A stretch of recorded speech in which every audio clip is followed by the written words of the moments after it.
Assalamualaikum warahmatullahi wabarakatuh.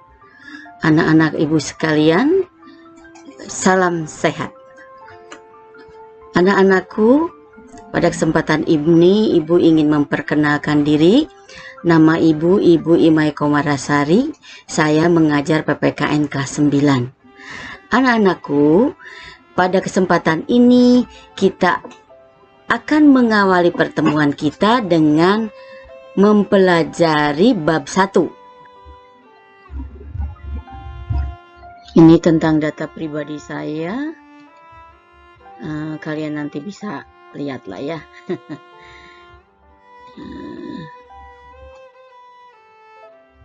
Nah, mari kita mulai belajar atau membahas bab 1. Bab 1 itu dinamika perwujudan Pancasila sebagai dasar negara dan pandangan hidup bangsa. Nah, adapun kompetensi dasar yang akan kita capai dalam membahas bab 1 ini yaitu adalah peserta didik mampu membandingkan antara peristiwa dan dinamika yang terjadi di masyarakat dengan praktek ideal Pancasila sebagai dasar negara dan pandangan hidup bangsa. Kemudian pencapaiannya adalah pertama, siswa mampu mendeskripsikan perkembangan penerapan Pancasila sebagai dasar negara dari masa ke masa. Kemudian yang kedua adalah menceritakan nilai-nilai Pancasila sesuai dengan perkembangan zaman. Berikutnya, peserta didik mampu menampilkan nilai-nilai Pancasila sebagai dasar negara dan dalam berbagai aspek kehidupan. Ya, kita mulai pembelajaran kita dengan penerapan Pancasila dari masa ke masa, di mana penerapan Pancasila dan masa ke masa ini memiliki 4 tahap masa, yaitu periode 1 masa awal kemerdekaan, 2 masa Orde Lama, Orde Baru, dan Orde Reformasi. Masa-masa ini adalah masa-masa di mana Pancasila mendapatkan berbagai tantangan, hambatan, ancaman, dan gangguan yang membuat Pancasila sering mendapat ujian-ujian. Sering Pancasila ini mendapatkan serangan-serangan. Ada upaya-upaya untuk mengganti Pancasila dengan gerakan-gerakan atau pemberontakan-pemberontakan yang tentu saja sangat mengganggu keamanan dan ketentraman bangsa Indonesia. Selanjutnya, kita mulai masa awal kemerdekaan. Masa awal kemerdekaan ini dimulai dengan adanya atau terjadinya PKI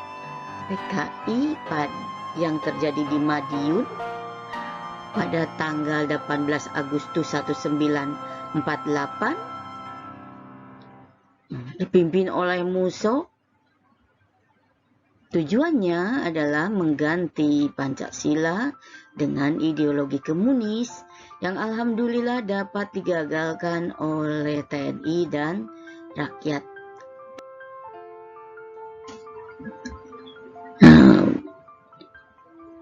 Pemberontakan berikutnya adalah DITII. Pemimpinnya adalah Sekar Maji Marijan Kartosuwiryo.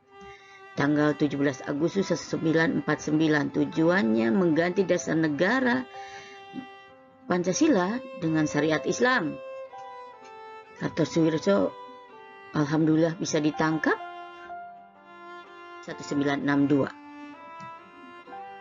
Kemudian ada Gerakan Republik Maluku Selatan, pemimpinnya Christian Robert Stephen Samokil. Tujuannya adalah membentuk negara sendiri. Tanggal 25 April 1950 dapat dikalahkan oleh militer Indonesia. pada November 1.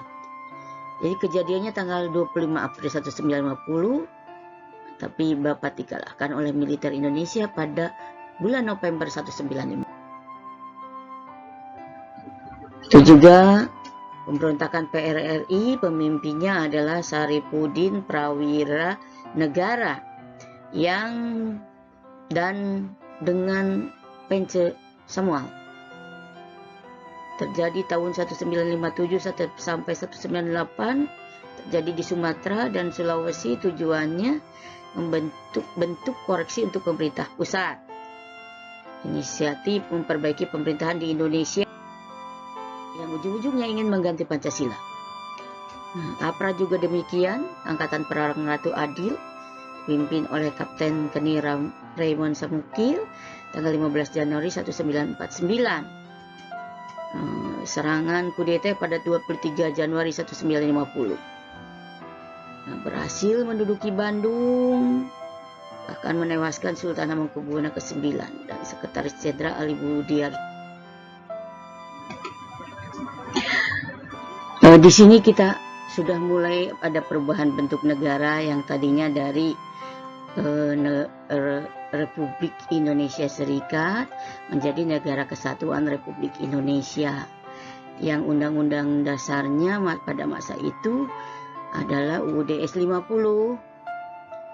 Tetapi pada masa ini cukup menggembirakan karena kita bisa melaksanakan pemilu pertama di Indonesia yang dianggap paling demokratis pada tahun 1955 ya. Tapi tidak dapat menyusun undang-undang dasar.